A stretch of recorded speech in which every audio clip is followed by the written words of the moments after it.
Hi tears, welcome to my channel. கதைக்குள்ள போகலாமா?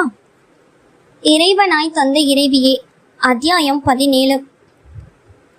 தான் கேட்ட வார்த்தை உண்மைதானா என்பது போல ஷாலினி குழப்பத்தில் இருக்க, அவளை பார்த்து சிரித்து கொண்ட வருண் உறங்குவதைப் போல கண்களை மூடிக்கொண்டான். வருண் அழைத்தபடி அவன் புறம் திரும்பியவள் வருண் கண்களை மூடி படுத்திருப்பதை பார்த்துவிட்டு, இவ்வளோ நேரம் என்கிட்ட பேசிட்டு தானே இருந்தாரு, அதுக்குள்ள தூங்கிட்டாரா? இல்லை நான் தான் கனவு ஏதாவது கண்டேனோ? அப்படின்னா அவர் என்கிட்ட எதுவுமே கேட்கலையா? ஐயோ, ஒண்ணுமே புரியலையே. வாய் விட்டே புலம்பியவளுக்கு இங்கு நடப்பது அனைத்தும் மாயம் போல தோன்றியது. வருண் வருண் மெதுவாக அவனை அழைக்க, உறக்கத்தில் இருந்து எழுந்தவன் போல கண்களை தேய்த்தபடி அவளை பார்த்தான் வருண். வைஷு, தூங்காம எதுக்கு இப்படி உட்கார்ந்துட்டு இருக்க? இப்ப எதுக்கு என்னை எழுப்புன? கை வலிக்குதா என்ன? எதுவுமே தெரியாதது போல கேள்வி எழுப்ப ஷாலினிக்கு தான் தலையை சுற்றுவது போல இருந்தது. இப்ப கொஞ்ச நேரத்துக்கு முன்னாடி நீங்க ஏதாச்சும் என்கிட்ட கேட்டீங்களா என்றவளின் முகத்தில் குழப்பத்தின் ரேகை படர்ந்து இருந்தது. இல்லையே, நான் எதுவும் கேட்கல. ஏதாவது கனவு கண்டிருப்ப, பேசாம படு என்றவனுக்கு இந்த விளையாட்டு மிகவும் பிடித்திருந்தது. இல்லையா, நான் தான் தப்பா புரிஞ்சுக்கிட்டேன் போல. குழம்பிய மனநிலையுடனே உறங்க முயற்சித்தாள் ஷாலினி.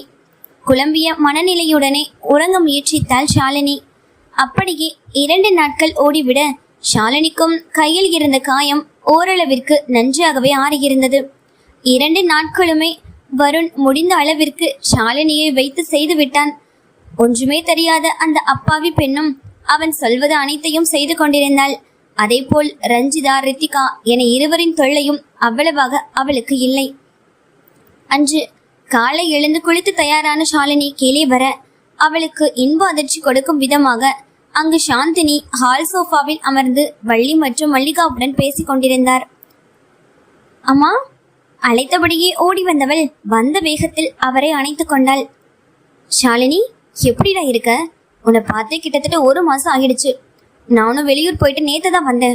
உன்னோட ஞாபகமாவே இருந்ததா, அதான் காலையில இங்க வந்துட்டேன். அவரும் கட்டி அணைத்து பாசம் அழகி பொழிந்து கொண்டிருந்தார். நான் நல்லா இருக்கேம்மா, நீங்க எப்படி இருக்கீங்க? அங்க குழந்தைங்க எல்லாரும் நல்லா இருக்காங்களா? எல்லாரும் நல்லா இருக்கும் ஷாலினி. ஷாலினி அக்கா எப்போ வருவாங்கன்னு ஒன்னதான் கேட்டுட்டு இருக்காங்க. கல்யாணம் முடிச்சுட்டு மறு வீட்டுக்கு வாங்கன்னு சொன்னா நீ வரவே இல்லை. வருணுக்கு வேலை இருக்கு, அதை இதுன்னு சொல்லிட்ட. அதான் நானே நேரடியாக அவங்க 2 பேரையும் கூட்டிட்டு போலான்னு வந்துட்டேன் என்று சாந்தினியின் பேச்சை கேட்டு ஷாலினியின் முகம் சட்டென்று வாடிவிட்டது.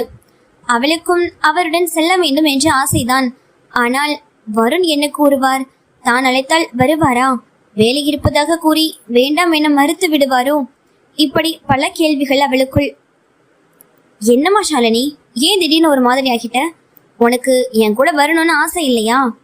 அவளின் முகவாட்டத்தை கண்டு சாந்தினிக்கோ சிறு சந்தேகம் எழுந்தது.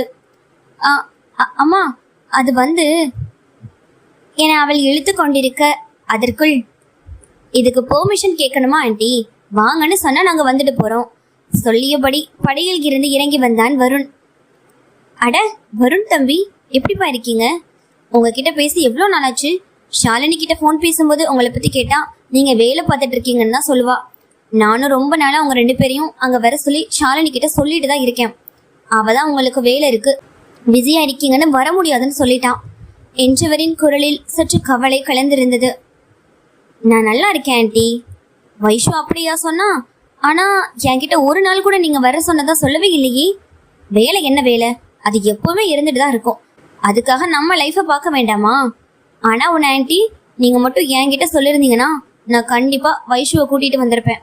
இப்பவும் ஒரு பிரச்சனையும் இல்லை, வாங்க இப்பவே கிளம்பலாம் என்று வருணின் பேச்சை கேட்டு அங்கிருந்த அனைவருக்கும் ஆச்சரியமாக இருந்தது. அதிலும் ஷாலினிக்கு ஹார்ட் அட்டாக் வராது குறைதான். திருமணமான புதிதில் ஒரு முறை வருணிடம் அங்கு செல்வது குறித்து பேசும்போது, எனக்கு அதுக்கெல்லாம் டைம் இல்லை, உனக்கு போகணும்னு தோணுச்சுன்னா நீ போயிட்டு வா, எவ்வளோ நாள் வேணா அங்க இருந்துட்டு வா, நான் எதுவும் சொல்ல மாட்டேன். ஆனா என்னை தயவு செய்து டிஸ்டர்ப் பண்ணாத. முகத்தில் அடித்தாற்போல் கூறிவிட்டான் அவன். அவன் வராமல் அவள் மட்டும் எப்படி அங்கு செல்ல முடியும்? அதனால்தான் ஷாலினியும் அதையும் இதையும் கூறி எப்படியோ சமாளித்து வைத்திருந்தாள். ஆனால் இப்போது இப்படி மொத்தமாக பெல்ட்டி அடிப்பான் என்று அவள் எதிர்பார்க்கவே இல்லை. வைஷு, நீ ஏன் என்கிட்ட இதை பத்தி சொல்லவே இல்லை? நீ முன்னாடியே சொல்லியிருந்தா நம்ம ஃபர்ஸ்ட் டே போயிட்டு வந்திருக்கலாம்ல. சரி விடு, நீ போய் நம்ம 2 பேருக்கும் ட்ரெஸ் பேக் பண்ணு, ஒரு 2 நாள் நம்ம இருந்துட்டு வருவோம். இதற்கு முன்னால் அவன் கூறியதையெல்லாம் மறந்துவிட்டு சாதாரணமாக பேச, ஹே எப்பட்றா என்பதை போல அவனை பார்த்து வைத்தாள் ஷாலினி. பின் அனைவரும் ஒன்றாக அமர்ந்து சாப்பிட்டு முடித்த பின் ஷாலினி இருவருக்கும் தேவையான உடையை பேக் செய்து கொண்டு எடுத்து வர வீட்டில் உள்ளவர்களிடம் கூறிவிட்டு இருவரும் சாந்தினியுடன் சாந்தவன இல்லம் நோக்கி புறப்பட்டனர். காரில் பயணம் செய்து கொண்டிருக்கும் போது, ஷாலினி, உனக்கு அங்க ஒரு சர்ப்ரைஸ் இருக்கு என சாந்தினி கூற புரியாமல் அவரை பார்த்தாள் ஷாலினி. ரொம்ப யோசிச்சு குழப்பிக்க வேணாம் ஷாலினி, அங்க போன உடனே என்னன்னு உனக்கே தெரியும் என கூற, அதன் பின் சிறு சிறு உரையாடல்களுடன் அடுத்த அரை மணி நேரத்தில் சாந்தவன இல்லத்தை அடைந்திருந்தனர். அங்கு அவர்களுக்காகவே காத்திருந்தது போல அனைத்து குழந்தைகளும் உற்சாகமாக, அதே சமயம் ஒருவித எதிர்பார்ப்புடன் நுழைவு வாயிலேயே பார்த்து கொண்டிருக்க, உள்ளே கார் நுழைந்ததுதான் தாமதம். ஐ, ஷாலினி அக்கா வந்துட்டாங்க! துள்ளி குதித்து கொண்டு அனைத்து குழந்தைகளும் காரை நோக்கி ஓடி வந்தனர். ஷாலினியும் காரில் இருந்து கீழே இறங்கி வேகமாக சென்று அனைத்து குழந்தைகளையும் அணைத்து கொண்டாள். கள்ளம் கபடம் இல்லா அந்த குழந்தைகளை பார்த்ததும் அவளையும் அறியாமல் கண்களில் கண்ணீர் துளித்தது. இது அனைத்தையும் பார்த்து கொண்டிருந்த வருணின் மனதிலும் ஏதோ ஒரு இனம் புரிய உணர்வு. அவர்களை பார்த்து சிரித்தபடியே குழந்தைகளுக்காக வரும் வழியில் வாங்கி வந்த சில பொருட்களை காரில் இருந்து வெளியே எடுத்தான் வருண்.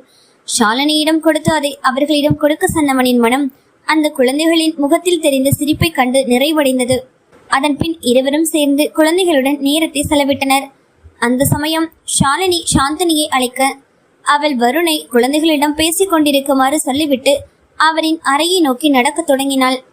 சாந்தினி அறைக்குள் நுழைய போன ஷாலினியை, ஹேய் லட்டு, எப்படி இருக்க என்று ஒரு ஆடவனின் குரல் தடுத்து நிறுத்தியது.